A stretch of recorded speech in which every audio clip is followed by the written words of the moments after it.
Hello guys, welcome to an autumn clean with me video. If you're looking for a little bit of cleaning motivation or maybe some new cleaning tips and tricks, then hopefully this is the video for you. So I'm just starting off obviously in the kitchen. Got to tidy the space first. There is always something on our drainer in the kitchen, but you might have just seen that I just filled up the steamer. That takes a couple of minutes to heat up. So whilst that is doing its thing, I'm going to focus on the dining tables and chairs. So I picked up the multi-purpose cleaner and the concentrated disinfectant from the Fabulosa Spiced Pumpkin range. It only felt right for an autumn clean. So I'm just going over the table to start with, and then next up I'm gonna just give a quick once over to these dining chairs. All I'm gonna do is pop a dash of the concentrated disinfectant into some warm water, then use a clean cloth where you know the dye won't run, and I'm just gonna wipe over my chairs.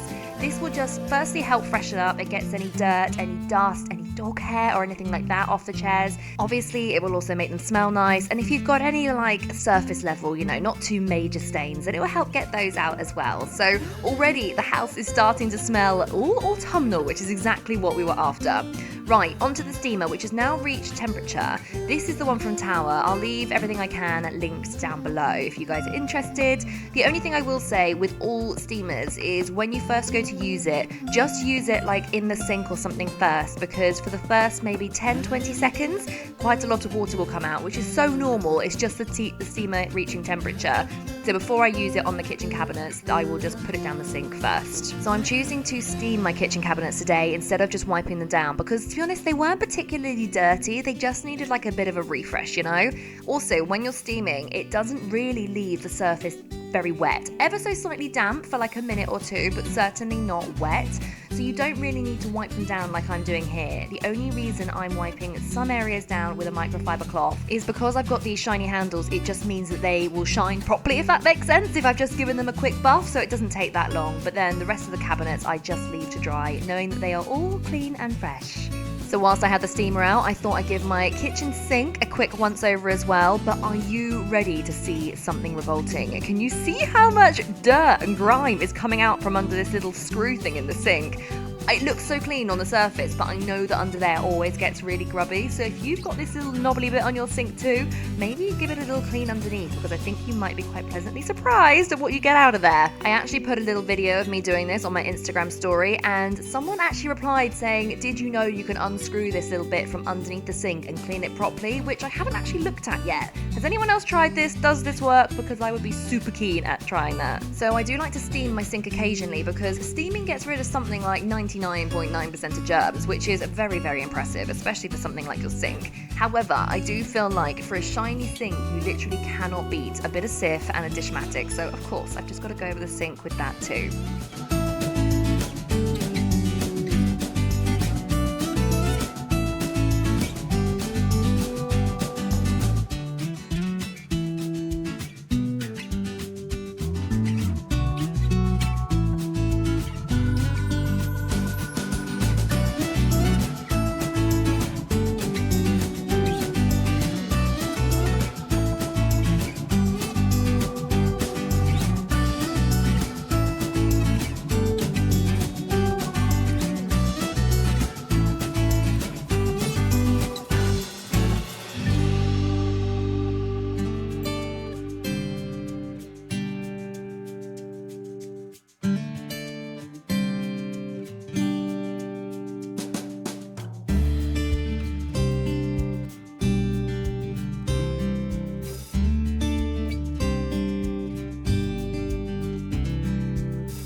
Of course, I could have easily steamed down my tile splashbacks and my worktops to give them a clean. That would have been absolutely sufficient. However, I bought these new cleaning products. I want to use them. The idea of an autumn clean is for your house to smell so autumnal at the end of it. So I had to give everything a quick spritz down with the Fabulosa multi-surface cleaner. And another way that I like to make sure that my house is smelling lovely and fresh is just to pop a dash of the concentrated disinfectant into the little side bit of my sink with some boiling water. This does two things. Firstly, it disinfects the cloth that I've been using, but secondly, when you use it with hot boiling water, obviously the steam makes the whole room smell exactly like that spiced pumpkin. Okay, so onto the hallway, and one thing I always like to do is to shake out our front door mat. It's kind of like that shaggy material, which means that a lot of stones and grit and things end up getting like lodged in there. And of course I do vacuum the mat, but just shaking it outside gets rid of that initial debris, and also I feel like it really helps to lift the pile. Okay, so we are moving on to some damp dusting, and there's a couple of reasons why I love damp dusting. The first one is that obviously where you're using like a damp cloth or sponge, I'm just using this one from Dishmatic,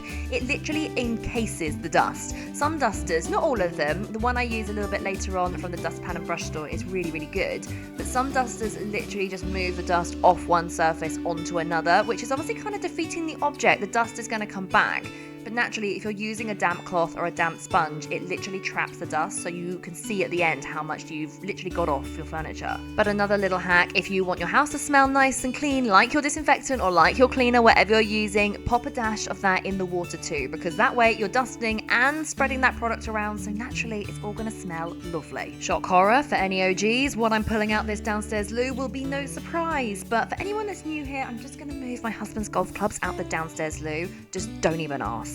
Also, when you're dusting, don't do what I've just done. I started kind of in the middle of the room and then went up, which is the wrong way. You obviously need to start at the top and work down, because now I've got to go and do that dado rail again, because obviously any dust that I've just taken off the picture frames may now have landed there. So a little bit counterproductive. When you're dusting, always work from the top to the bottom. So we have some mysterious marks that appeared on our downstairs loo wall, which actually are probably not that mysterious. We all know they probably come from the golf clubs, but I'm actually going to use a magic eraser. I feel like a magic eraser is really old school, but it's really, really good at getting marks off the wall. Just remember to dampen it first and really, really wring it out. You don't actually want it to be wet when you're using it.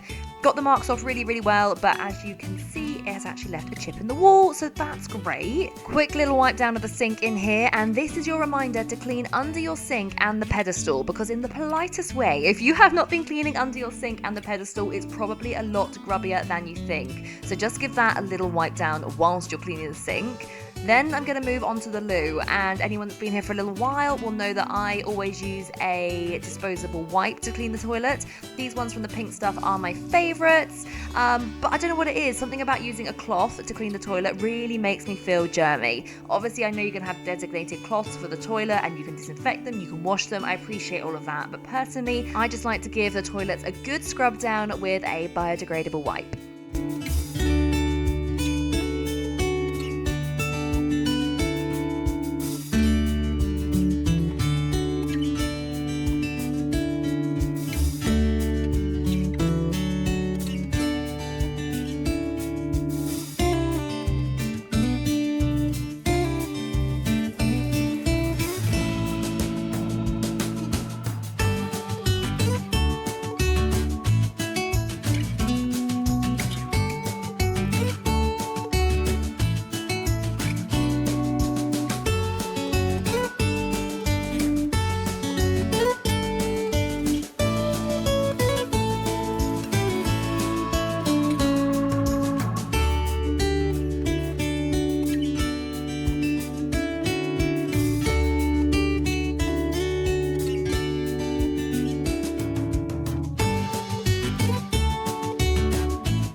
So we are starting off in the living room with a good old dust, as although I feel like we're coming to the end of spider season in the UK, there are just lots of little spiders that are creeping in and little cobwebs. I mean, we do have our windows open pretty much all the time, so I feel like I'm asking for it, but I've just got to dust the corners of my rooms quite regularly to keep on top of it at the moment.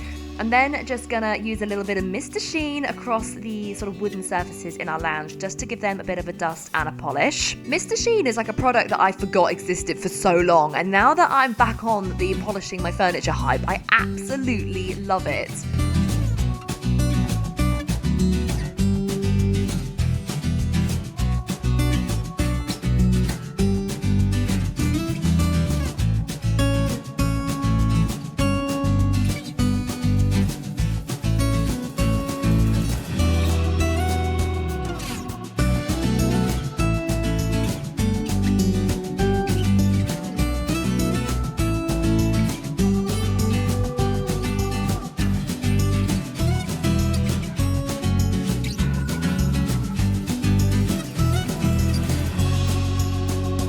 Okay, so next up is the coffee table, and I've got to admit, normally I just wipe down the glass area with a window and glass cleaning kit just to make sure that that keeps nice and clean. I often don't do like these little pedestal bits that I'm showing you now. But again, just a little bit of Mr. Sheen sprayed onto the cloth because I didn't want the product going all over the glass, and that will then obviously make it smeary later on when I want to clean it.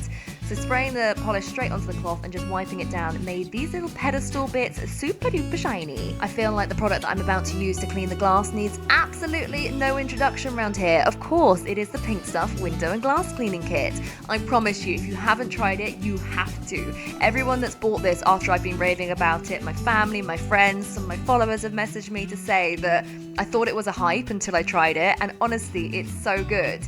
In the pack, you get like this little handle and then pads that you just literally Velcro on and off, which you can wash, but they are just, I don't know what it is, I don't know what sort of wizardry is going on there, but it just means that your glass and shiny surfaces, I use it on mirrors, I use it on chrome, are always left streak free. Okay, so onto the sofa, which I am not a fan of. It just looks a bit dull, a bit lifeless, but for now, we're just gonna clean it. At some point, we'll get a new one. I'm gonna use this sort of silicone rubber brush from the dustpan and brush store. It's really good at trapping like dust, dog hair, any little bits that are on your sofa.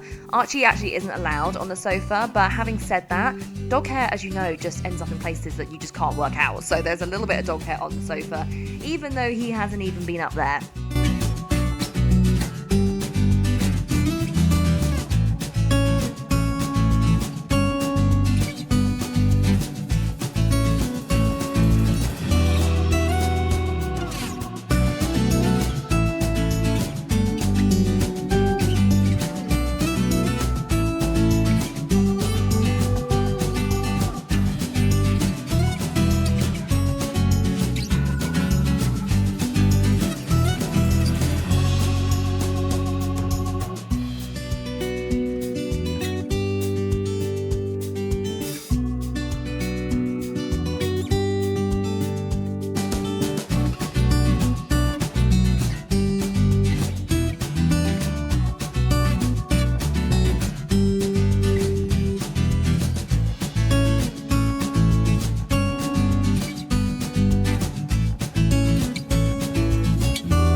Right, onto the windows and patio door, and we're going for a two-pronged attack on this. So first off, I'm going to start by cleaning the window frames. Now again, I've just got warm water in here with the Spice Pumpkin concentrated cleaner so that it can smell nice. Now I actually do have wooden window frames, which means that I'm just a little bit conscious about how wet I get them, because obviously water and wood are not a brilliant mix. However, you can still clean them, you can still wipe them down, so I'm just very, very conscious about how damp my cloth is. You'll see that I really, really wring the cloth out so that it's pretty much bone dry. But again, it's just really good to get the dust off if you've got a slightly damp cloth. If you've got wooden doors, if you've got wooden windows, you can wipe them down. Just be careful with how wet your cloth is, basically. And then of course, stage 2 of cleaning the windows is of course to clean the glass, and no prizes for guessing what product I'm using for this.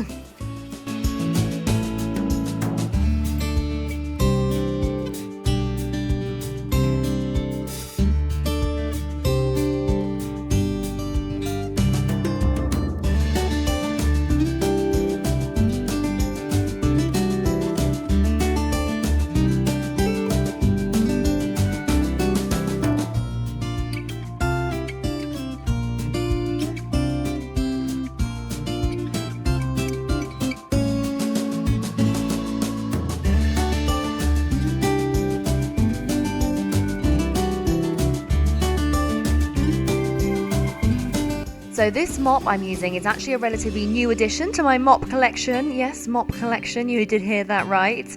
It's from Philips, and I quite like it because it's got a clean and a dirty water chamber, yet it's still one of those like speed mops, so it's still super easy to use.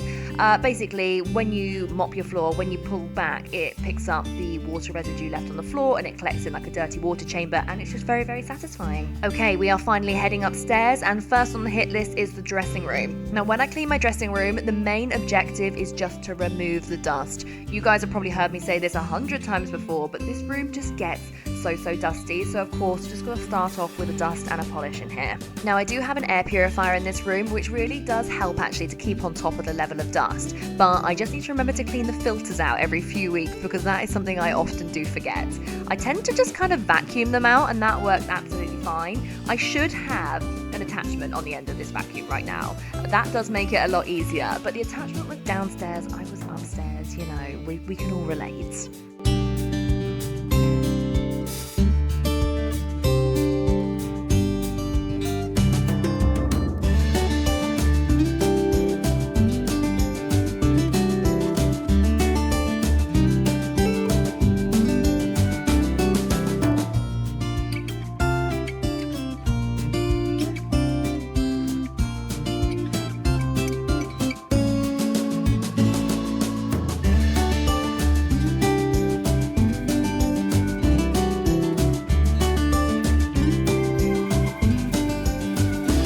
Now, even though I've just vacuumed the carpets, and this is a powerful cordless vacuum, out of all the cordless vacuums I've tried, this is definitely the most powerful and my favourite. The dressing room carpet, this sounds disgusting, I know, will always have hair on it. I know it's gross, but girls, you can probably relate. When you brush your hair, a lot ends up on the floor, and obviously I brush my hair in my dressing room all the time, so these carpet scrapers are great. I actually got mine from Amazon, but a couple of people have told me recently that they are cheaper in the range and Dunelm. So I'll leave one link down below from Amazon if you can't get out, but if you can, then it looks like they are cheaper to buy in the shops. So onto the bathroom, which I absolutely hate cleaning. I know people can't believe that because I literally clean my home on the internet for a living, but I just hate cleaning my bathroom. I don't know if I feel like it's such a big task. Who knows? But in order to keep me motivated today, I'm actually gonna just switch up my routine and do things a bit backwards. I know, we're wild around here. Normally I would finish by cleaning the radiator, but I'm gonna start today. So radiators do get a bit dusty and rusty, so it's quite important to actually keep on top of this. So next up, I'm just going to wipe down all the tiles whilst I've got the multi-purpose cleaner in my hand. If I wasn't doing this kind of autumnal themed video and wanting to use therefore autumnal scents, I'd probably just use my bathroom cleaner to wipe down the tiles because that is, to be honest, easier. But I wanted the smell of the pumpkin spice in the bathroom, so this is how I kind of went about it. Having said that, I don't like a bathroom clean. There's something about wiping down these tiles and literally just seeing them come dust-free and see them come clean that I find incredibly satisfying. So in my next house, in my next bathroom, this isn't a spoiler, we're not moving, I'm just, you know, just saying, to have a fully tiled bathroom, I just think it's a bit easier to clean.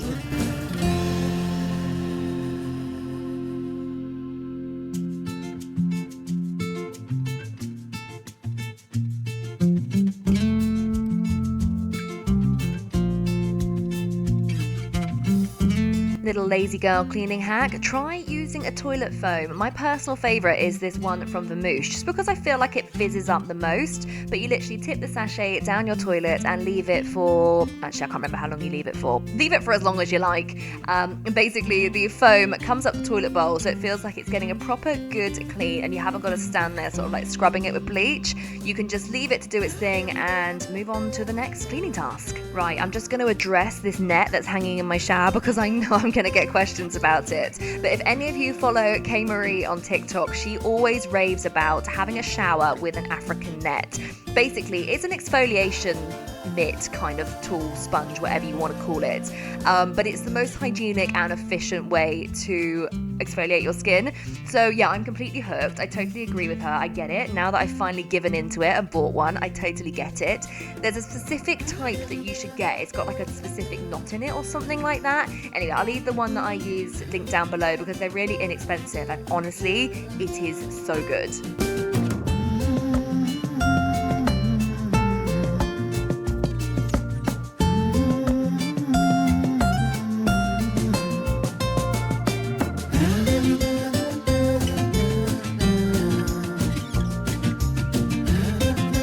Okay, we are on to the final room, and I of course am starting off with a quick little dust just to get rid of any bits on the walls or spiders or cobwebs or whatever it might be. Also, I feel like I should mention that when I was editing this last little bit, I was becoming very conscious that a lot of the clean was becoming quite repetitive, because naturally, like, a lot of the things you do in each room are very, very similar, so I've cut a lot of it out. So just to fill you in, once I was finished dusting, I then went over the headboard with that silicone brush from the dustpan and brush store just to get off any dust. Also, we do have another bedroom and another bathroom, which I did clean, but again, I haven't shown you because you've seen me clean a bathroom, you've seen me clean a bedroom. I was just doing the same again in those two rooms.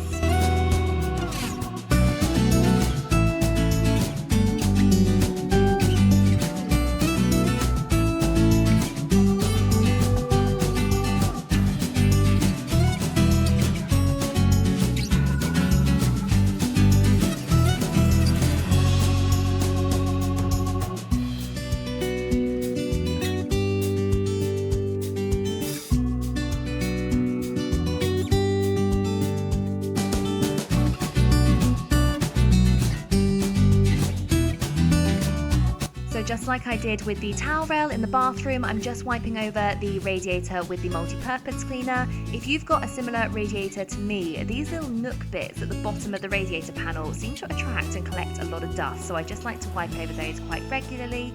Also, if you use a scent that you really like, then when you turn the radiators on, the room smells like that too, so double win. But you know the end is coming when I get out the vacuum. I always like to vacuum last. Oh, unless it was the bathroom. That was because obviously I needed to spice up my bathroom clean. I vacuumed first, but normally I like to vacuum last. And I'm just going to very quickly go over the doors and the door frames with a little bit of that multi-purpose cleaner again, just because, again, there's some marks on there that I don't know where they've come from. But I hope you guys enjoyed this autumn clean with me. Thank you so much for watching, and I will see you next Sunday. Bye guys.